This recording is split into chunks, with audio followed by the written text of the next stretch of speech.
Trending na naman itong naging pahayag ng isang pastor na ayon sa kanya, member daw ng Baptist Church ang ating Panginoong Jesucristo dahil daw po si John the Baptist ang nagbautismo sa kanya. Panoorin po natin ang kanyang naging pahayag. Apostles ang kanyang binautismuhan, pati si Kristo.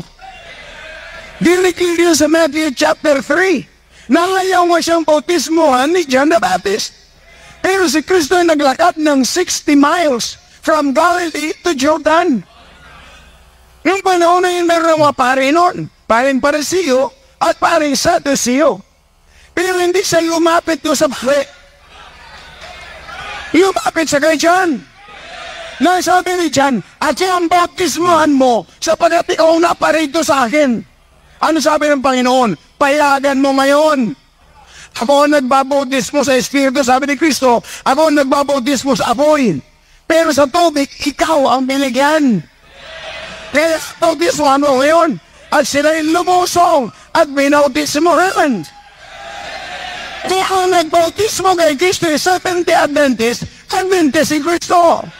Kung ang nagbautismo sa kanya ay Pentecostal si Kristo. Kung si Kristo ay binautismohan ng mga iglesia ni Kristo, iglesia si Kristo. At Kristo ang rin. Kung nagbautismo sa kanya, John the Baptist. So therefore, baptist natin Panginoong Jesucristo. Yan ba yung sinasabi niya? Hindi ko hinihinan tawad. Okay, nako po. Ginawang miyembro ng Baptist Church si Juan at si Jesus.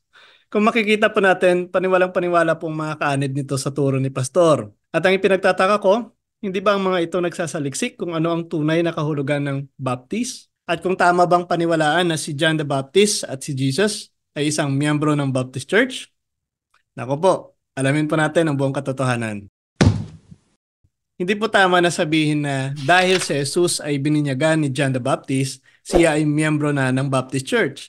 At ang pagtawag po kay John bilang John the Baptist ay hindi nangangahulugan na siya ay kabilang sa Baptist Church. Ang paggamit po ng salitang Baptist sa pangalan ni Juan ay nagmula po sa kanyang pagiging tagapagbinyag or tagapagbautismo. Kaya malayo po sa sinasabi ni Pastor na siya ay miyembro ng Baptist Church. Bakit po?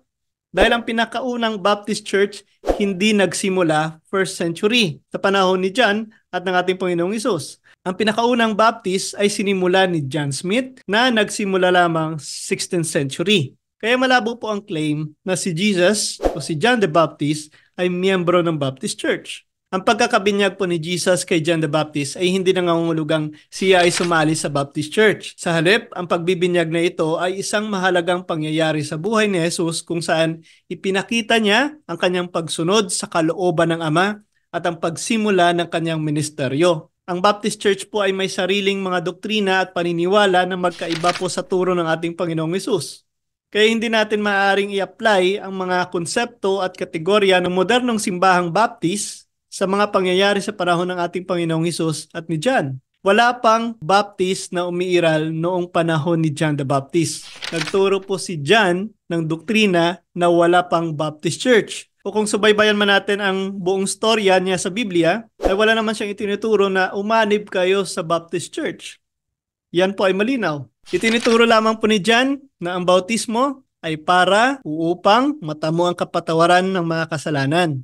Now, kung pagbabatayan po natin ang itinuturo ni John, ang mga tao ay kailangan mabinyagan upang maligtas. Hindi dahil sila ay naligtas na gaya ng itinuturo po ng Baptist Church. Kaya isa rin po ito sa patunay na si John the Baptist ay hindi miyembro ng Baptist Church. Dahil po wala pang Baptist Church noon na gumawa sa pagiging Baptist ni John the Baptist. O sabihin man nating nagtatag ng isang reliyon si John the Baptist. Wala po tayong makikita sa Biblia na ganoon. Kaya paano nila masasabi na member na si Jesus or si John the Baptist ng Baptist Church kung wala pa namang Baptist Church na nag-i-exist noong unang panahon? Kaya ang isang malaking katotohanan, walang simbahang Baptist Church na magsasabing or magkiklaim na miyembro na ang ating Panginoong Jesucristo or si John the Baptist ng sekta na ito. Sa mga katuwid, si John at si Jesus ay hindi isang Baptist. So ayan po mga ka-curious, sana po ay nakatulong po ang video nito.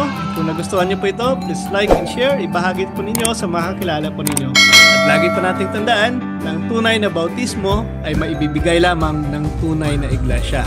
At yan po ang Iglesia Katolika.